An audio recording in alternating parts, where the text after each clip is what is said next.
took things to Plato. Well, I don't know if I put Plato in, but I put John Locke in, and I put whatever, John Locke, and I put... This program is brought to you by the Georgia Neurosurgical Institute.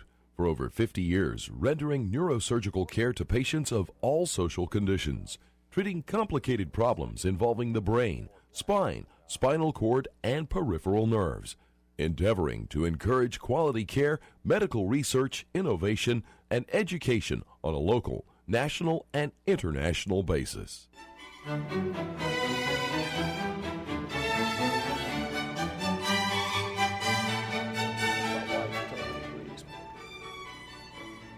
Good evening. My name is Joe Sam Robinson. It's my pleasure to have with us tonight Mr. Buck Melton. Welcome, Buck. You've been here a number of times with us.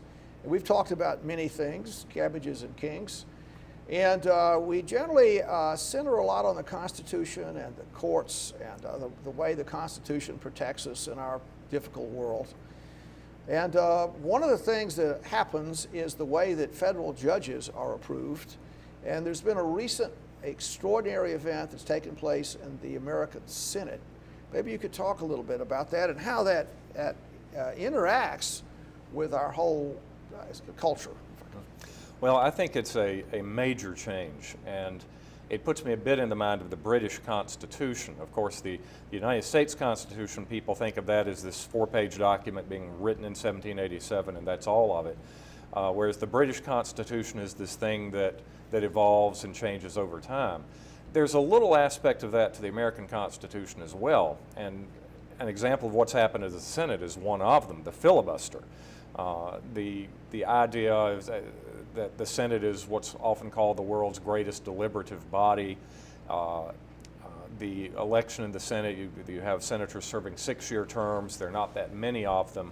So partisanship tends to be fairly low in the Senate, relatively low compared to, say, the House of Representatives. Yes. And another reason for that is because of the threat of the filibuster, that the minority party has always had, or at least since the 1830s, has had more power in the Senate than it has really anywhere else in the government. Because a minority senator can always threaten to filibuster or to withdraw unanimous consent from a passage or from a law that's being considered. And so that gets people to work in a collegial fashion. Until a couple of weeks ago, 2 or 3 weeks ago, when the nuclear option was exercised, the Democrats, the majority party in the Senate, changed the Senate rules preventing Republican filibusters in terms of debating presidential nominees for the courts and for a few other positions. Now, is this sort of when Mr. Smith Goes to Washington? It's a very famous movie from No days more gone, Mr. Smith. So, could Mr. Smith? There's no Mr. Smith out there that can just defy the establishment and just speak. I believe. Let's see. One of the senators did that in the. Let's see. That's Senator yes. Cruz. Ted Cruz. Right. Yes. Right. Who he filibustered? I mean, is sort that of a filibuster? Is that stopped, or is this? For laws, is it still in place for legislation? Still in place for legislation, but not for appointments. Not for judicial nominations and a few other political nominations. And it's really to see the partisanship of this. That 8 years ago, Minority Leader Democrat Harry Reid said the filibuster must never be touched. Yes. And now Majority Leader Harry Reid acts as the filibuster because it depends whose ox is gored. Yes. That the Democrats are doing it because they can. Yes. In doing that, they have guaranteed Republican payback when the Republicans gain control of the Senate again, which is inevitable at some point. Well, is this a long-standing? In other words, you made reference to the British Constitution, which is sort of a elastic, unwritten sort of customs, and there's nothing too definite about it. Are these rules in the Senate, have they been there for a century or 5 years? I mean, is it something that just goes back and forth? Is it, in other words, did this change 25 years ago? I mean, is it not such a big deal? The basic playbook was written by none other than Thomas Jefferson when he was serving as vice president and didn't have anything to do, so he wrote a manual of parliamentary procedure while he was vice president under John Adams. Yes. And to this day, that still is the core of Senate procedure. Now the rules have changed and expanded greatly over the years, obviously, and the current filibuster rules, or the recently demised filibuster rules, go back to the Jacksonian years, the 1820s, Wow. the 1830s. So, Wow. so that is the It's vintage almost of some of these. It's almost 200 years. Yeah, Almost so those are the rules that Wow. have been changed, and it's hard not to say that these rules have been changed for strictly partisan reasons to give the Democrats a local, short-term, huge advantage in the Senate, and the Republicans are going to retaliate when they regain power. Well, now, we're getting into sort of an arcane subject, but these rules for our legislative bodies have some import. And in general, they protect minority rights, do they not? Yes. And so our system is designed to have a pretty good brake on the, there's a big brake system for any kind of sudden lurch to the right or the left. And we're not it's not a unicameral kind of thing. It's not a parliamentary democracy where most countries are. So one of the things about American exceptionalism is that we have this system of such profound checks and balances that other countries don't have. It's part of our country. So you have to get a lot of consent from a lot of different people before things get too extreme. Yes, it is not designed for efficiency. If you want efficiency, elect Adolf Hitler, or better yet, Joe Stalin. Yes. We are designed to protect the liberties of the citizens and keep government from overreaching. House of Representatives designed to respond fairly quickly to the will of the people, to be volatile. Right. The Senate is designed to react very slowly, to be deliberative, to give consideration to these matters, and even to represent different interests. Yes. Up until 100 years ago, senators were not voted, United States senators were not voted on by the electorate as a Right, whole. yes. They were appointed by state legislatures. I think it's interesting, speaking of the British, that as the British were going about gutting the power of the House of Lords around 1911, it was very shortly thereafter that we radically changed the nature of the Senate by allowing for direct election of senators. That's when income taxes came in too, right about Yes, the same about time. the same All time. right, okay. So And now we is there have, any connection? Let's see. it could be. I think the debate in the Congress is, obviously we would never vote an income tax of more than 4 or 5%. Yes. And now 100 years later, once again, shortly after another change to the House of Lords, Yes. the Senate at the behest of the Democrats has changed the filibuster rules. Yes. Well, now, one of the responsibilities of the Senate is advise and consent. Is that correct? And so presumably federal judges have to go through a clearance. And that's pretty important because the federal courts have such an extraordinary amount of power. Yes. And it's particularly true for Supreme Court appointments. And the minority party certainly is very nervous about any judicial appointments, particularly the Supreme Court. Does this mean that if the Supreme Court, let's suppose a few people retired, the Democrats control the Senate, and is it a 2/3 vote on these nominations, or is it a? I believe that's something that I should know from teaching Common Law 101. I believe it's a straight majority vote. Well, so that's rather disturbing, isn't it? Yes. So the president, I mean, I'll say this, and thinking he's got many good qualities, is to the left. I think that's no surprise to say that, but he could put a pretty extreme person on there, several extreme people. And that the Democratic Party would be the only group of people that would vet him.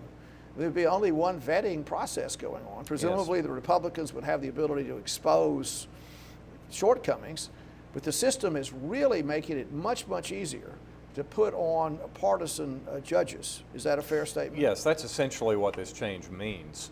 And it's not just the Supreme Court. We forget the massive impact that lower court judges have. There are a lot more of them. Their decisions are a lot closer to the people. There are a lot more decisions, and that's where it's going to be felt first.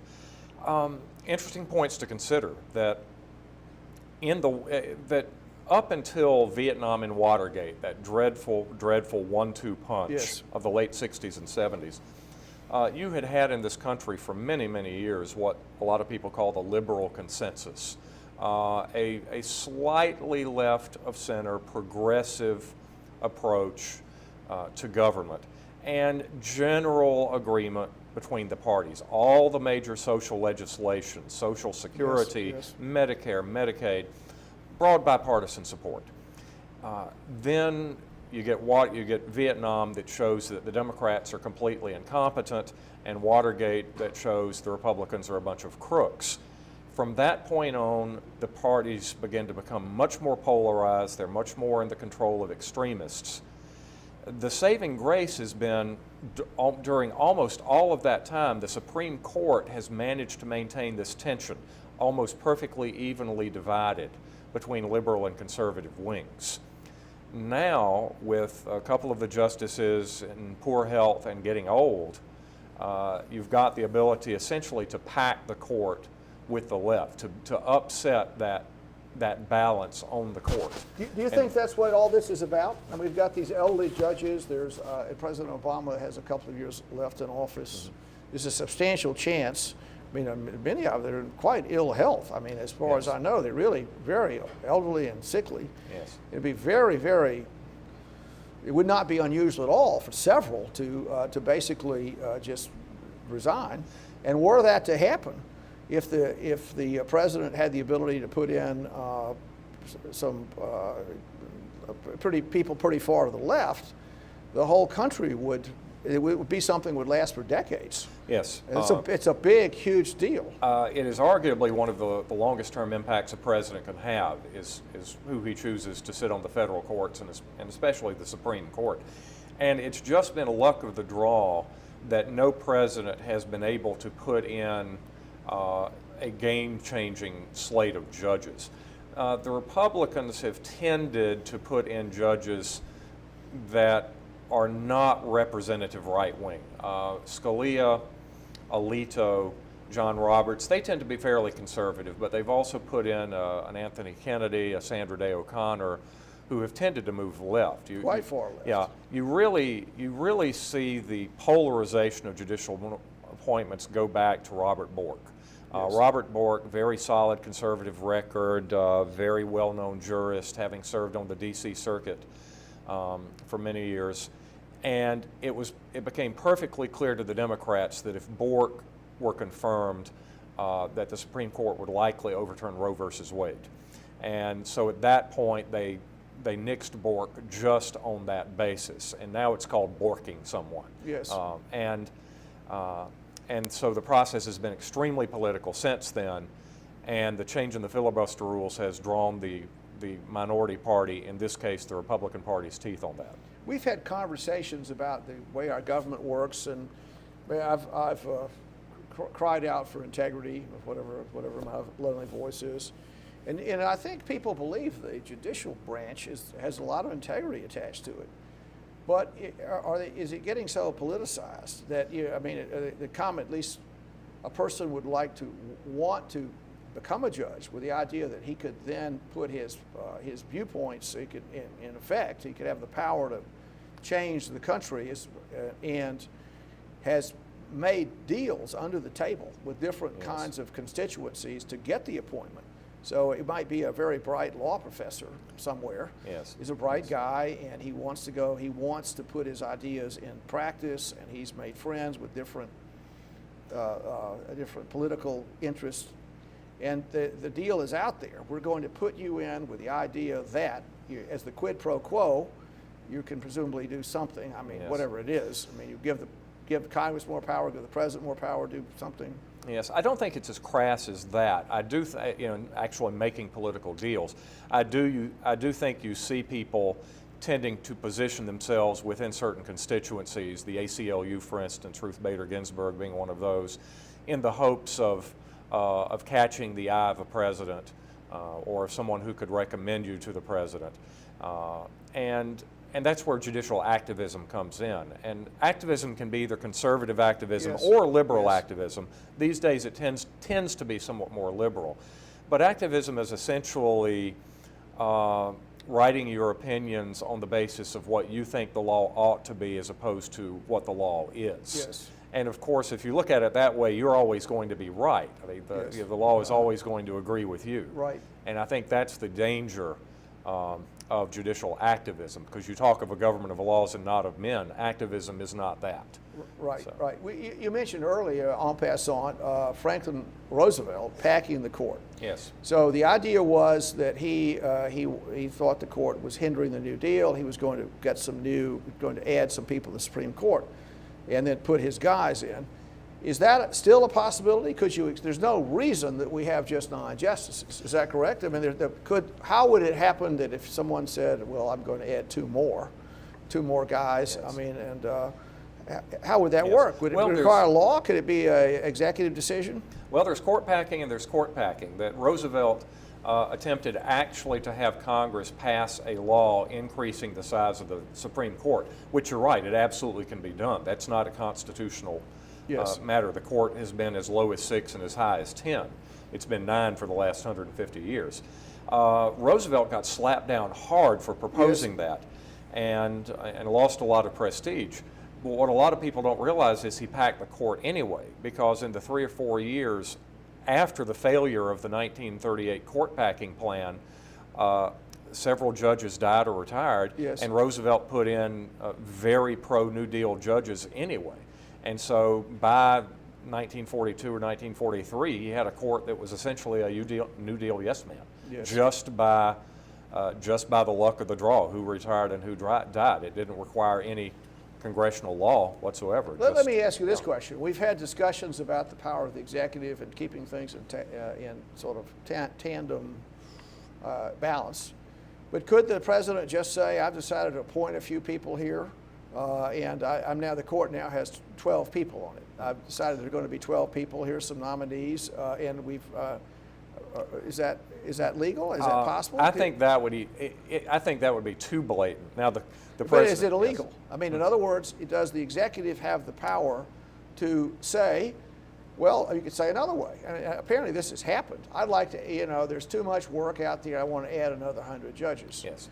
Does that require the legislative support for that? The Congress does decide how many justices are on the Supreme Court. So if there's not a vacancy, then the president could not name a 10th justice on his own initiative. No.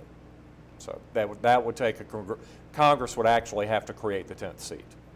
So They would. Well, and what about just adding? I mean, it's often said judges are overworked. yes.